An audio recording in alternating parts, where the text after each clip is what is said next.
Let's move on to the college football playoff because everything that happened over the course of the weekend had a giant impact on the postseason. And this postseason is going to be great, and it's made the regular season incredible. I continue to harp on this thought about how this regular season has been as good as any that I can remember, and in large part due to the expanded playoff because there's so many teams playing huge games. So here's what I want to do, and it's kind of piggybacking off of a tweet that I sent out on Saturday night. And I sent out my rankings, which, everybody hates. That's fine. I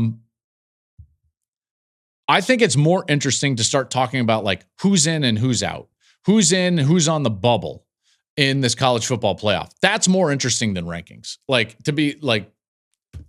Rankings really don't matter at this point. So let's play a little bit of a game here. I think that there are teams that are in, 8 of them. I think that there are 3 more spots that are going to be automatic spots that we can talk about, and it's going to leave 1 at-large spot. So let's kind of go through this. Let's walk through this. I believe that there are 8 teams that are currently in the college football playoff. Oregon is in. That's pretty clear. They beat Washington. They've been really good. Texas, they're in. Penn State, I think they're in. Notre Dame, that's pretty clear. Ohio State, even after that loss, they're clearly in. Georgia is in, even with a loss in the SEC championship game. If they were to lose, would still be in. Tennessee is in. Indiana is in. Okay, so quickly on any of those teams, the Texas A&M game, I thought it wasn't even indicative of the score. Texas was a lot better than 17-7 better than Texas A&M. In fact, the only reason you're getting that score is that tipped pick 6. Texas was dominant. That defense is very good. I think at their best, Texas is probably my pick to win the national championship because I think like at their very best, they might be better than anybody else. It's tough to go against Oregon right now. I still think Ohio State at their best is very good if they play their own game and not on the terms of their opponent. So those are my 3 kind of favorites in there. I don't believe Georgia is one of my favorites, not after what I saw against Georgia Tech. We have seen too many times now during the course of the year that this Georgia team is just not very good.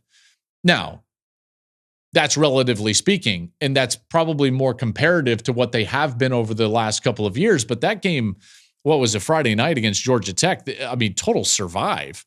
By the way, Georgia Tech, go for 2 in the first overtime. What are we doing?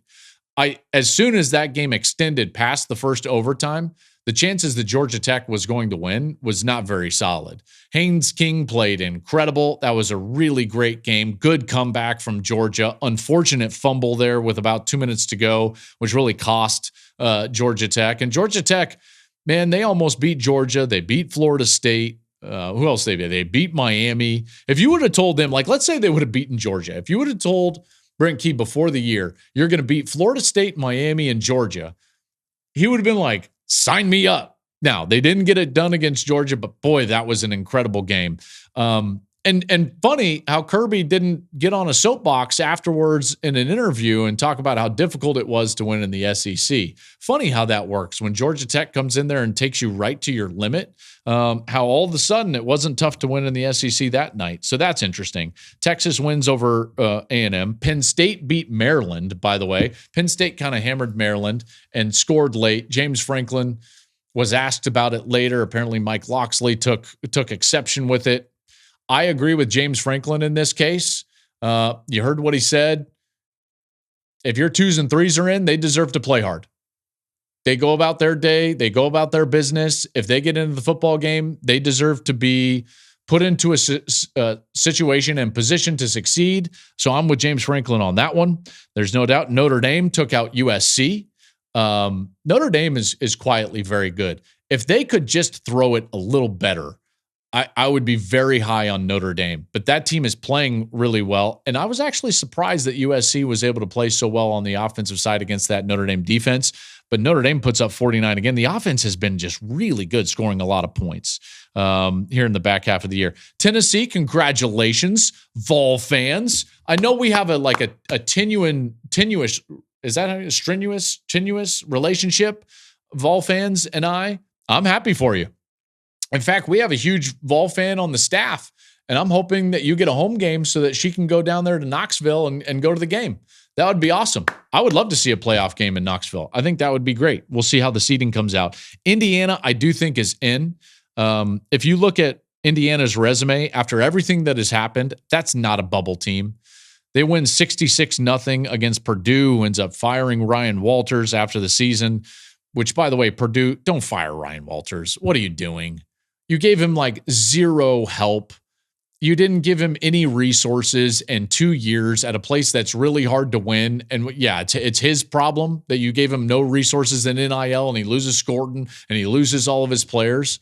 Give me a break. That's the bummer side of college athletics. But Indiana beats them 66-0. And now Indiana is sitting there. Their losses to Ohio State at Ohio State. Their 11 wins are by an average of 33 points per game. They have a one win by less than 14, and that was Michigan, which looks a lot better now after Michigan knocked off Ohio State. And if the strength of schedule is where you're sitting, it doesn't look as bad as what people would anticipate. Their strength of schedule is 65. Yeah, it's not great, but SMU's is 75. Miami's is 55. Notre Dame's is 57. All of those teams right in there with Indiana. So that's how I get to the 8. Again, we'll flash that back up there. 8 teams are in right now in the college football playoff. I think firmly, and I don't believe that there's a lot of controversy with these 8. I'll go over them again. Oregon, Texas, Penn State, Notre Dame, Ohio State, Georgia, Tennessee, and Indiana. We'll see how the seeding comes out and who's going to get home games, but those 8 are in. Now, there's 3 more spots. 3 more spots are going to be automatically given out, and these 3 goes as follows. The ACC champ, which is going to be SMU or Clemson. You've got the Big 12 champ, which is Arizona State or Iowa State. And then you've basically got the Mountain West champ, basically, Boise State or UNLV, unless Boise loses and Tulane is ranked high. You get all of this stuff. Like, you get what I mean. You've got the group of 5 champ that's going to be in, likely going to be Boise State if they're able to beat UNLV in the Mountain West championship game. So those 3 would be in. That leaves us with 1 spot. I believe that there is basically 1 spot up for grabs, and we probably will know that spot, although not completely, after this week's rankings. There is one game that I do think can affect the bubble, and we'll get into that in just a second. We'll get into it right now. SMU, if they lose to Clemson, would be a bubble team. So Clemson could play themselves in with a win in the ACC championship game because they are playing against SMU. So if SMU were to lose that game, they would be on the bubble. Then you would get the 3 SEC teams that everybody is talking about right now, Alabama, Ole Miss, and South Carolina. And then maybe Miami is also a bubble team. Although I do think that if you look at the resumes, even though they're a 2-loss team versus those 3-loss SEC teams, I don't love their case. Now, the committee has liked Miami a lot more than I have and a lot more than I think that they should have, but they've liked them a lot. So we'll see where Miami falls to after that loss to Syracuse on Saturday. But there's the bubble. You've got 5 teams on the bubble, and one of them is only if they lose, which would be SMU as a loser in the ACC championship game. It'd be interesting to see like how they would penalize or not penalize SMU for getting into that game. Like, for instance, SMU would likely be in now, and now they have to play an extra game. Does that extra game in an ACC championship game definitely knock them out? That's fascinating. Then you're going to get to see, how does the committee view these 3 SEC teams, Alabama, Ole Miss, South Carolina. And what I can't stand, I just can't. Like, the politics season is just so frustrating. We hear it from Kirby all the time. We used to hear it from Nick Saban. It's the only thing that Nick Saban ever did that I was just like, come on, man. Like, we don't need you soapboxing. I get why they do it. I understand it. I just don't love it. And now Lane Kiffin is out there, and he's kind of taking up that torch, and now he's doing it through Twitter because he's new age, right? He doesn't have to do it in his post-game press conferences. He does it on Twitter. And basically, he just screenshotted the opposition research that he was handed by some assistant with all these details about, Ole Miss has 9 wins, outscoring their opponents 390-94, plus 296. Alabama's margin's only plus 252. It's like, Lane, come on. And I will tell you this. You know what I love? I love when someone trolls him right back. So Brett Bielema, well done, sir. Brett Bielema chimes in, folks, and he just throws out there right on Twitter. He says, couldn't agree more, Lane Kiffin. Here's a thought for the college football playoff. And he lists some superlatives about Illinois. And I love it. He starts throwing out strength of schedule and losses and this and that. Now, does Illinois have a resume that can challenge Ole Miss? No, because they don't have the wins that would challenge Ole Miss. Remember, Ole Miss has got the win against Georgia. That's obviously going to count for a lot more, but I just love that Brett Bielema trolls him right back. I wish that we were done with political season back in November, but apparently we're not, and that's essentially what we've got. So that's the bubble. Where do I think we're going to fall on the bubble? Well, folks, I'm not telling you this, that I love this. I am telling you this. This is what I think is going to happen. I believe that the last team in the playoff is going to be Alabama. It's just what I believe. Now, you can argue all you want that Ole Miss should be in there.